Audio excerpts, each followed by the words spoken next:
Thank you so much for coming. My name is Denise Gray. I'm Associate Registrar here at the Innis College Registrar's Office. My primary area of responsibility is first year students, transition, welcome, and advising. So um, you've likely all interacted with me. At the very least, you've received emails from me starting already last summer. So um, the time has come to start thinking about applying for programs. So we're going to talk today about um, program enrollment, the mechanics of actually how to do it, dates and deadlines, timelines, the differences between limited and open enrollment programs, and some places to go for advice. So this is our topic, our agendas for today. Okay, just to start out with the basics, a definition. What is a program? A program used to be called subject post. So if you've heard the term, if people talk about posts, POST is an acronym that stands for Program of Study. Um, People still refers to programs as subject posts or posts. It all means the same thing. It's a program. Um, Refers to a group of courses that you take in a specific subject area. So there are departments, and departments offer programs, and the programs are outlined by the department which courses they would like you to take that cover the topics related to that program. You'll fulfill all of the requirements of the program as listed in the academic calendar. Hopefully, you're familiar with that document now as part of your overall degree requirements. So, fulfilling your program requirements is just a part of what it is required of you to be eligible to graduate. Okay. So when you're thinking about programs, by the way, I can see the chat, so you're welcome to put any questions in the chat. You're also welcome to unmute yourself and ask any questions, and I can let you know at the time, like if that's a question I can answer then, or if I already have a slide coming up about it. And then, of course, I'll take questions at the end. So I'd like to make this interactive, so feel free to ask your questions at any time. Okay. So when you're thinking about what programs you would be eligible for or be interested in applying for, there's some questions that you could ask yourself when you're thinking about it. What courses did you like the most this year? In which courses did you receive the highest grades? Often that goes hand in hand with the answer to question number one. Um, if you could study anything you wanted, what would you study? There are not an unlimited number of programs here in the Faculty of Arts and Science, but there are about 300. So there are many opportunities to explore a variety of interest areas that you might have. If you could, with the benefit of hindsight, do your first year courses over again, would you choose the same ones?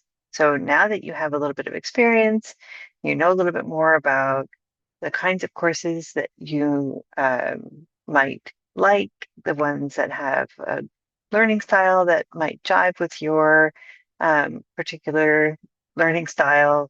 Um, like, if you could do it again, would you retake the same courses that you took this year, or would you make some different changes? Did you learn about courses that you wished you would have taken? And if you can you still fit those into your academic plan? Maybe you could take those next year. It is okay to take a 100 level course in your second year. So these are good questions to have the answers to. And then have I completed enough credits to enroll in programs? The answer to that question is yes, if you are on your way to earning at least 4 credits by the end of the fall winter session. Okay. More big picture type questions. Are you familiar with all of the programs offered by the Faculty of Arts and Science? There's 2 places to find this out. One is the academic calendar, which I already mentioned. On the left-hand navigation of the academic calendar is the A to Z list, and that lists all of the departments in alphabetical order, and each of those departments host at least one, but most offer multiple programs that you can be eligible for potentially. And then the program toolkit. So the Arts and Science, Faculty of Arts and Science current student site has lots of great information, including the program toolkit, which I'll talk about in a little bit more depth in an upcoming slide, where There's information about program information fairs that are program exploration fairs rather that are coming up at the end of this month.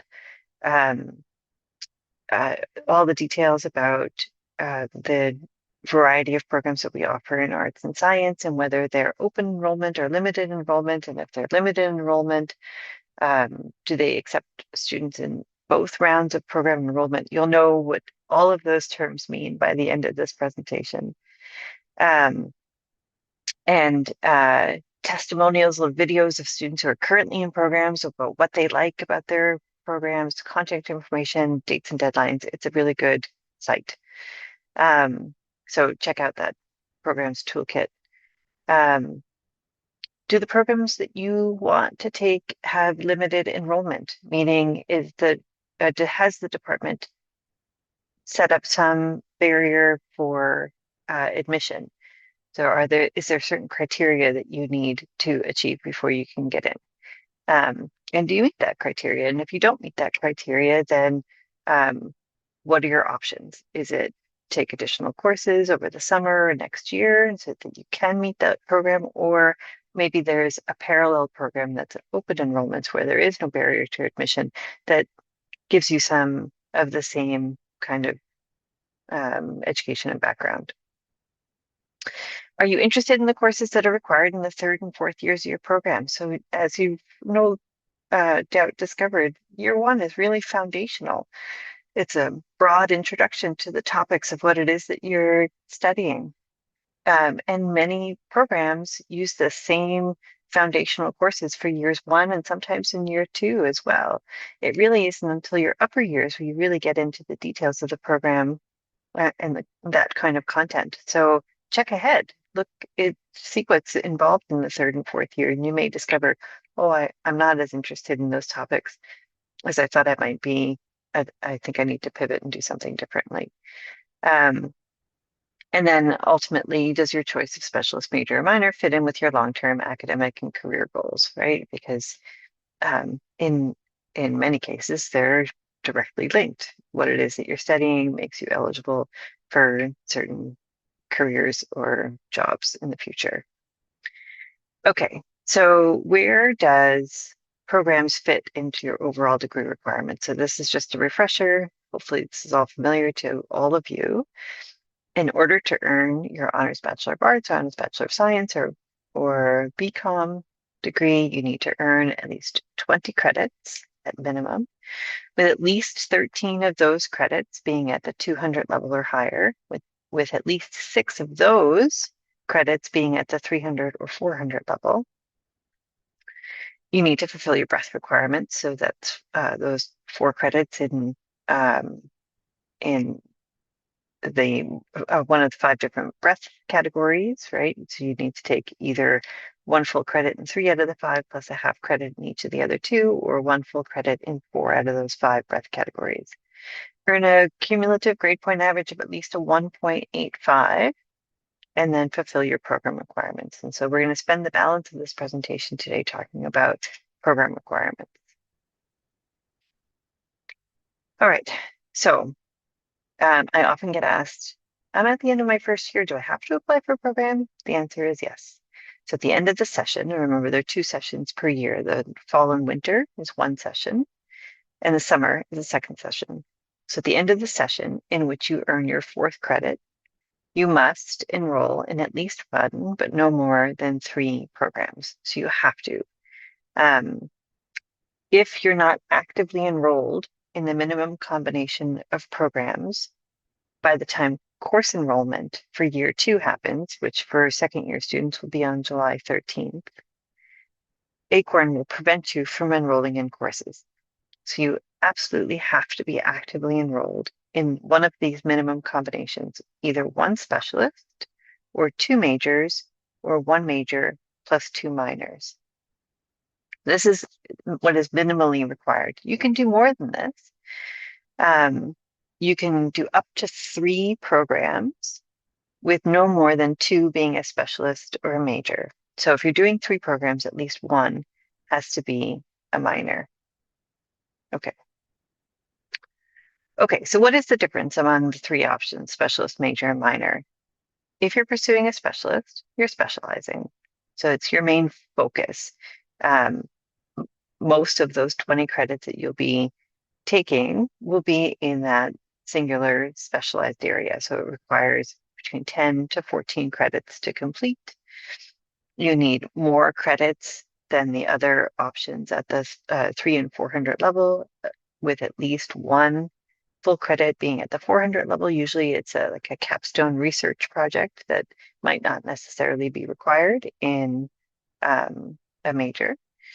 A major requires fewer credits, between 6 and 8.5. Usually there's fewer credits required at the 3 or 400 level, and only a half credit is required at the 400 level. And then a minor is always 4 credits. Some minors don't even require courses at the 400 level. I mean, others do, but it's not required. At least one of those 4 credits needs to be at the 3 or 400 level. And it's important to note that not every department offers all 3 options. There may be some departments that only offer a specialist or only offer a minor. For example, at Innis, we support the writing and rhetoric program, and that's only offered as a minor, as an example. Okay. A note about 2 majors or major and 2 minors. You may have noticed that many courses, many programs have similar courses, right? Overlapping courses. So, for example, if you're pursuing economics and international relations, they both require first year economics. So it's a full credit. So you take the full credit of first year economics. If you're enrolled in both the economics major and international relations, you take that 1 credit and you can apply it to both programs. So you can do that. You can have overlapping or shared courses between your programs, but up to a limit. So the rule is that if you have courses that apply to 2 or more of your programs, you are allowed to share them, but you must ensure that you have at least 12 unique or 12 distinct credits between the 2 programs, or a major and 2 minors among those 3. So a quick and easy way to figure out how many credits you can share among your programs is to add up the total number of credits required for your program, subtract by 12, and the remainder is the number you can share. So for example, if you're doing a physiology major and a human biology major, they both require 8 credits. So 8 and 8 is 16. If you subtract 12, you have 4 credits that you can share between those 2 programs. But if there's anyone here who's interested in the life sciences, you'll note that years 1 and years 2 for most of the life science programs, with really the exception of psychology, are like all foundational. The full year of bio, full year of chemistry, full year of calculus, that's 3 credits right there. And then the year 2, you have biochemistry, HMB 265, a full year of second year bio. So, and so many of these programs have these same courses. So it's very, very easy to not meet this 12 distinct credit rule. If you're in a situation where there are more shared credits, the way to make up the difference is to take additional courses from one program or the other. You're still you're still coming out ahead. Like you're still taking fewer courses than if you were doing 2 totally separate and distinct majors. But it does require you to keep track. In terms of tools that help you keep track, if anyone has used Degree Explorer, if you haven't used it yet, now is a good time to start playing around with that. Degree Explorer is a great tool that helps you keep track of your degree requirements. It's accessible via Acorn. Degree Explorer will keep track of all of your overall degree requirements, your individual program requirements. There's a planner tool in Degree Explorer where you can plan out your next couple of years worth of courses and then assess the progress that you've made to complete your degree and program requirements. it really is a very good tool. But it also keeps track of this 12 distinct credit rule for you as well. And always you can come into the registrar's office and we can help count it all up for you. Does anyone have any questions about the 12 distinct credits?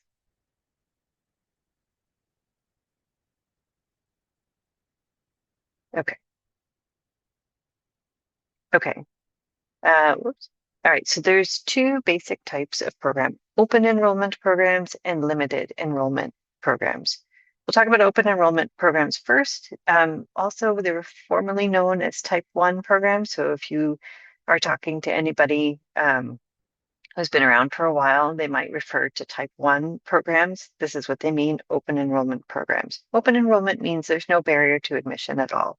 The department has said if you have 4 credits, you can join our program. You can go ahead and add it and you'll be automatically actively enrolled.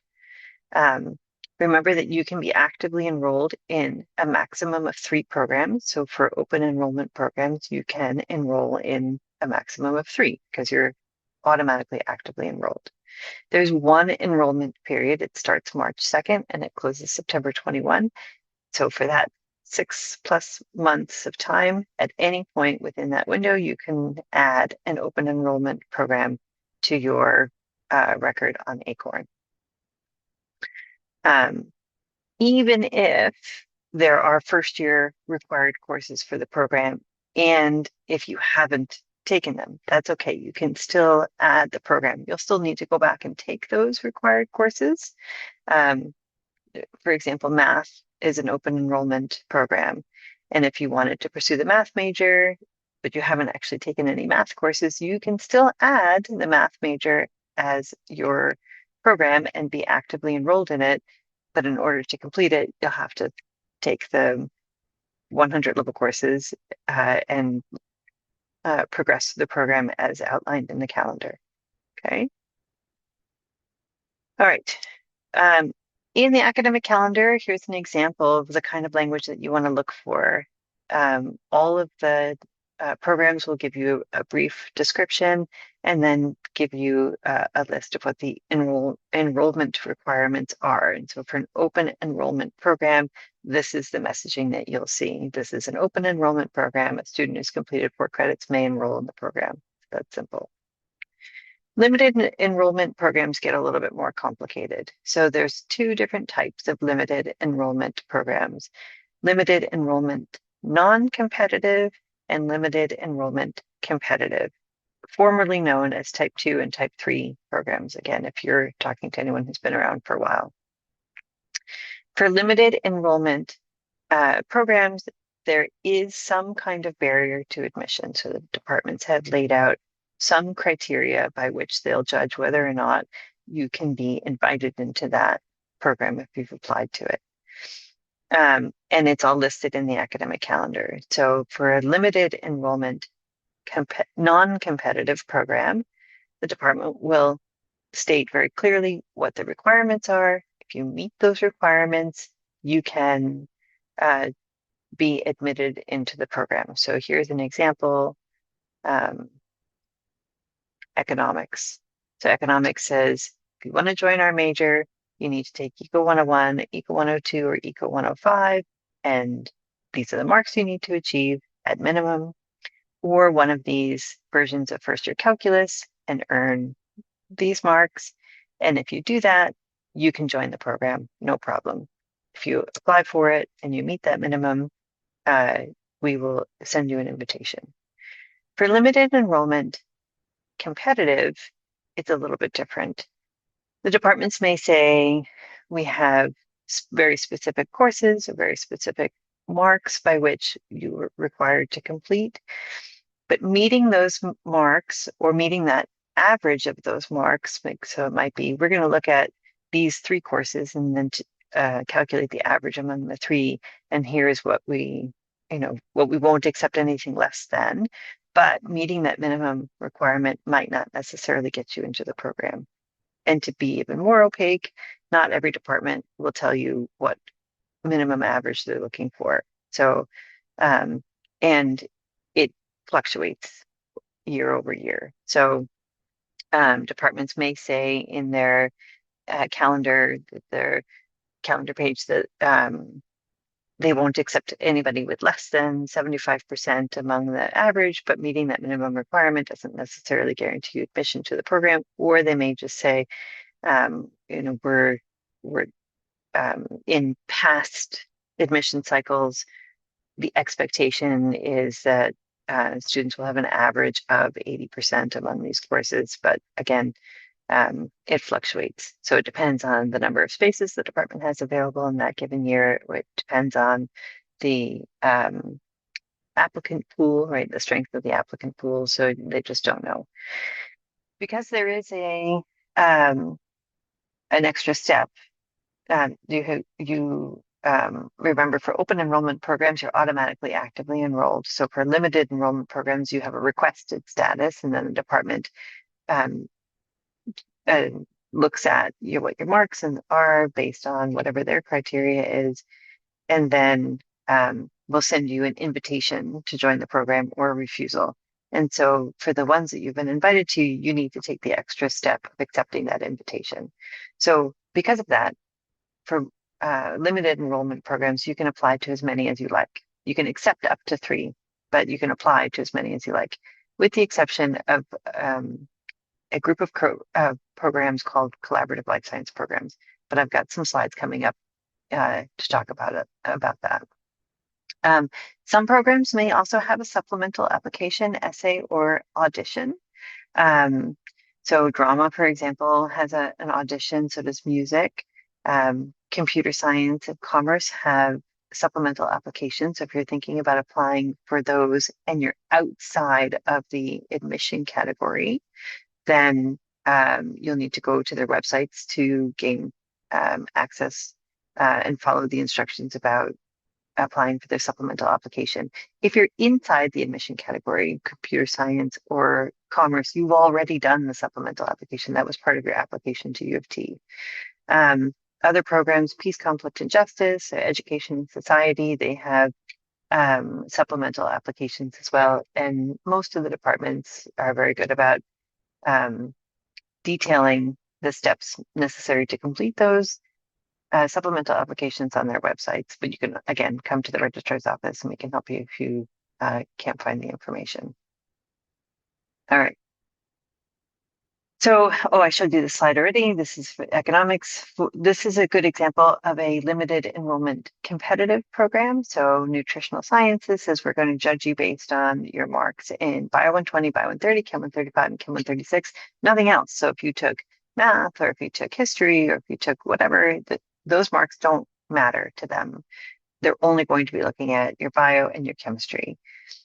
They won't accept anyone with a final grade lower than 60% each of one of the individual courses, but as an average, they need a minimum of 70%, but likely higher.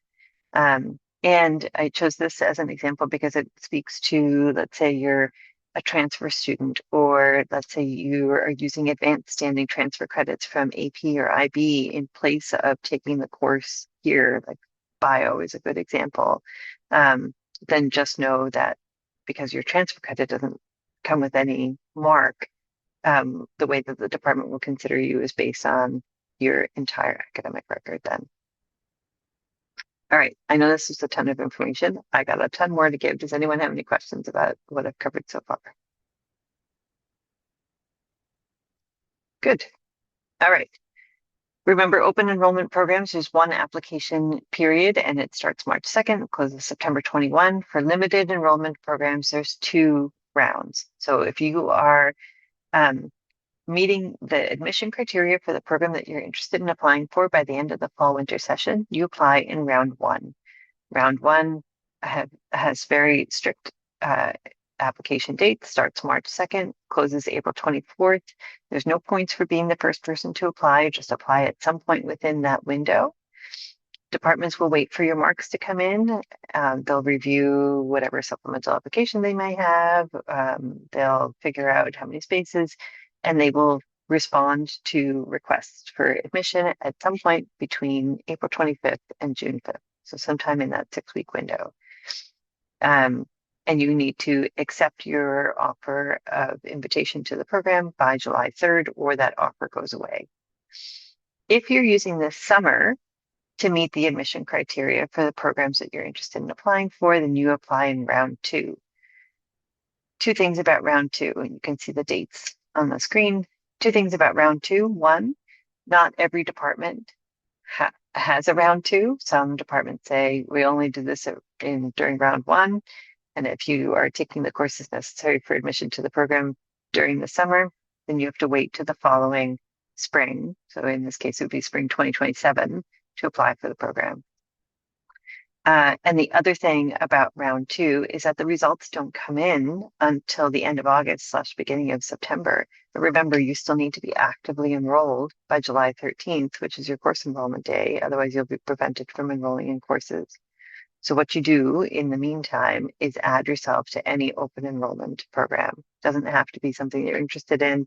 It just needs to satisfy ACORN that you're enrolled in 1 specialist or 2 majors or 1 major and 2 minors. Think of it in your head as a placeholder.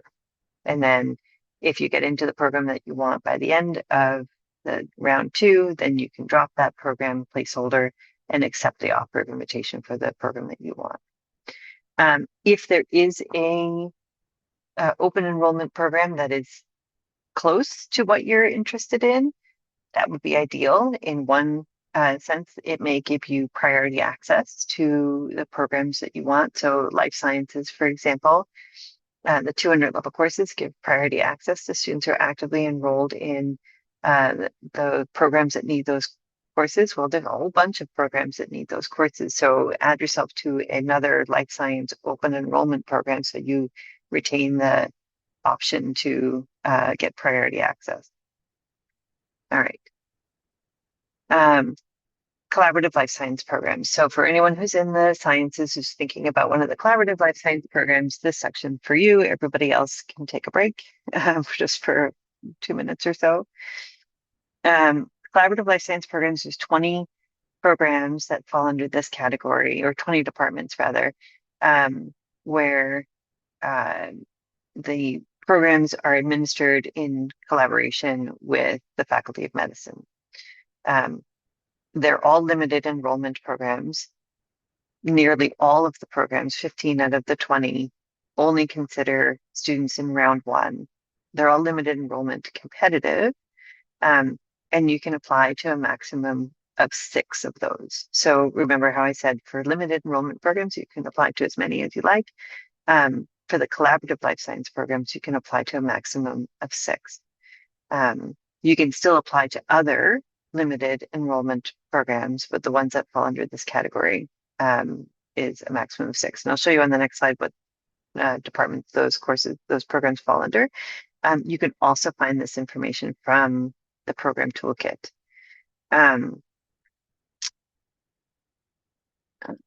Okay, so this top portion here are the ones that only accept students during round 1.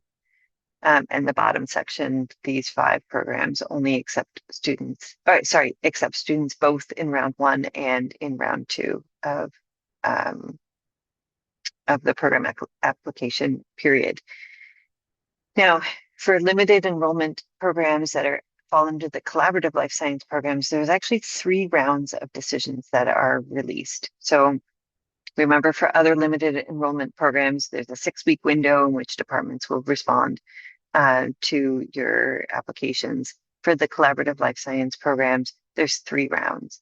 So let's say you applied, so you need to apply at some point between March 2nd, April 24th, again, at any point within that window.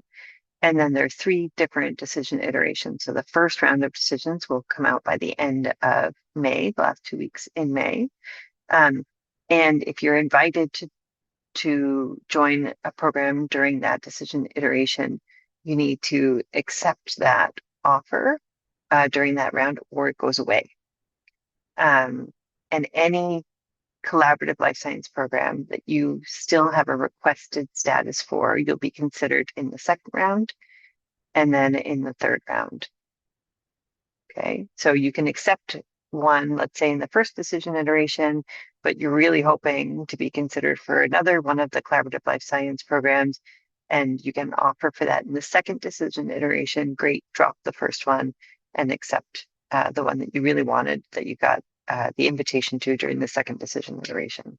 Okay, but offers that are made during that 2-week window will disappear if you don't accept them during that time. All right. I don't see any questions in the chat, so I will move on. For those collaborative life science programs that are where you're applying in the second request period, the decisions come out just like any other second request period. There's one round of results. It's between August 19th and September 2nd, just like any of the other programs.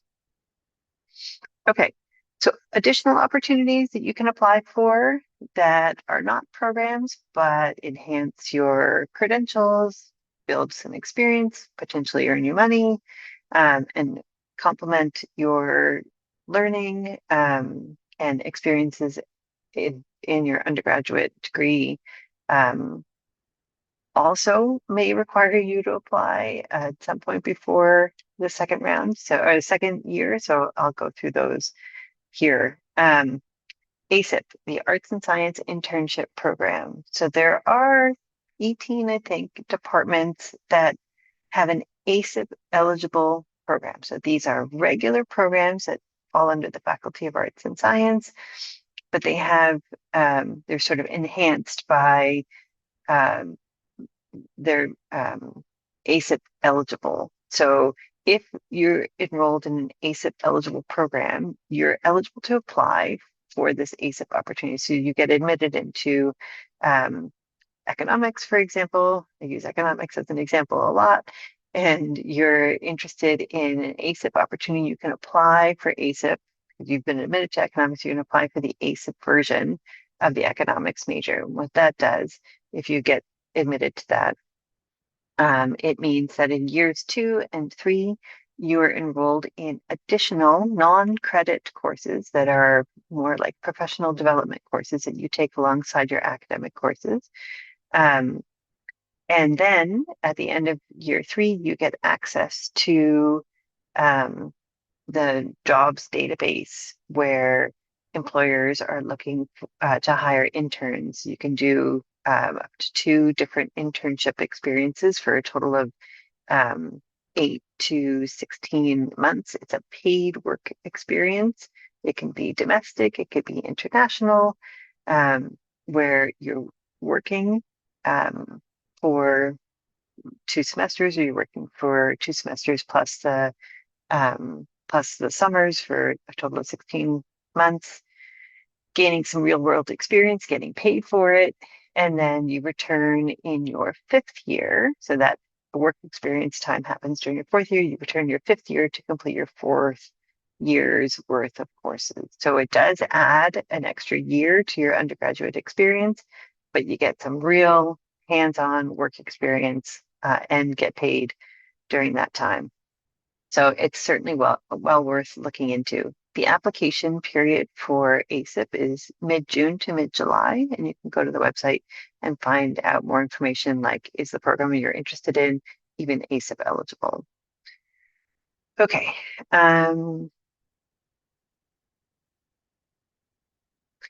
Focuses and certificates. So if you have looked through the academic calendar, you may have noticed in the same section where the department will list the specialist majors and minors that they offer, that they'll include information about focuses. So focuses are a way of clustering courses around a subtopic within your completion of the major. So it might be around a particular theme or topic that complements your learning, the courses that are required for the major. So many programs in their 3rd and 4th year have more elective options. So they may say, departments may say, take 2 credits from among this list of 20 or so course options, and they'll list them all in the academic calendar. If you're pursuing a a focus within that program, they'll actually be quite defined about which courses you need to take to complete that focus. You can do multiple focuses. So if your department, computer science is a good example, they have a whole bunch of different focuses within their majors or specialists. And you can look and see, and if there are a few that you want to do, it might add additional courses that you wouldn't normally be taking in order to complete that specialist or major. But you may decide that it's worth it to gain that extra experience. And then a certificate is a cluster of courses, not as many as a minor. It's usually 2 to 3 credits total that is separate from what it is that you're studying. So it's just sort of a complementary like enhancement credential that you're adding to your undergraduate experience. So for example, the business fundamentals one is the one that most students that I've worked with have pursued as far as certificates go. It's 2 credits, half credit in marketing, management, accounting, and finance. And it really just gives you like the basic introduction to those topics. And so it gives you just like an extra added credential to your transcript. And the courses that you take to complete a focus or certificate also add to your 20 credits, also add to your GPA, and so on. All right, so this is a screenshot of the program toolkit that I was mentioning earlier. I'd like to draw your attention to the program exploration days. It's coming up at the end of February 25th and 26th. I highly recommend making a plan at some point to go. I think it's open from 11:30 to 4:30 on the ground floor of Sydney Smith. I understand there'll be 53 departments represented this year, or 53 programs. I don't know, a good chunk. I think 53 departments. A good chunk of what we offer in arts and science will be sending representatives from their departments to these program exploration days to set up a booth to be available to speak to you directly. So any questions that you may have, if you want to ask departments about what research opportunities are there in their program, are there international experiences that you can take advantage of? Is there funding for those things? Do the departments offer that? What kind of career opportunities are available after completing a major or a specialist in that department? That's the place to go to get these questions answered. So by all means, if you can, go to the Program Toolkit website that I've linked here and sign up. I mean, you can just show up as well, but if you sign up, then they'll send you emails to remind you to come. This is well worth your time. Okay, so procedurally on Acorn, on the left-hand navigation, there's the drop-down menu beside Enroll and Manage. Click on the little down arrow and you see the option to enroll in courses or programs. For this purpose, choose Programs. And literally just start typing in the program that you're interested in into this box here.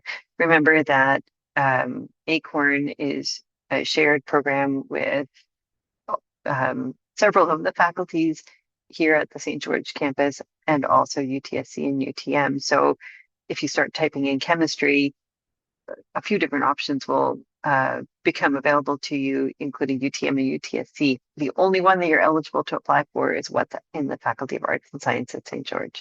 So if it says Arts and Science, that's the one you apply for. In fact, you can see the code here beside Chemistry Specialist is ASSPE. AS stands for Arts and Science, SPE is Specialist, and then 1376 is the code for Chemistry. Okay, so if you're applying to the chemistry major, it would be ASMHA 1376, for example. All right, we're getting towards the end. Okay, I covered this a little bit already, but this is basically your stages of your application. So if you're applying to an open enrollment program, you skip the first 3 paragraphs here and go straight to active. You're automatically actively enrolled. For a limited enrollment program, you apply, you have a requested status, departments check your courses and marks according to what they're looking for. and send you an invitation or INV or a refusal. And if you're refused, then you can you can add an open enrollment program and then apply for something else in round 2. Okay, so where to go for help? The Innis Registrar's office. There are 5 associate registrars or 4 associate registrars, an assistant registrar, and the registrar, and any one of us can help you. You can drop in at the front desk and talk to Jack. He's our assistant registrar. You can make an appointment to meet with me. You can send an email to registrar.innis. There's multiple ways to reach us. You can call us at this number. Use the Arts and Science calendar and timetable builder. It's a wealth of information. I know it's a lot, but it's good. It's really helpful. The program information toolkit, I already covered that. Departments, the undergraduate advisors and the departments and professors, TAs associated with that department are all subject area experts. Don't ask me what the difference is between biological chemistry and biochemistry because they both sound the same. Go to the department and they will tell you what the difference is and opportunities within. And then CX Ed, so Career Exploration Education. They've got a great website. Or you can go directly. Unfortunately, their office is a little bit far from campus right now while the Koppler building is under renovation. So they're at 800 Bay Street. But you can go drop in or schedule an appointment with a career educator who can help you navigate some directions, perhaps, for where you could go after completing a certain set of combination of programs. All right. I already talked about this, the Program Exploration Fair coming up February 25th and 26th in Sydney Smith Commons. Please make a plan to go. It's well worth it.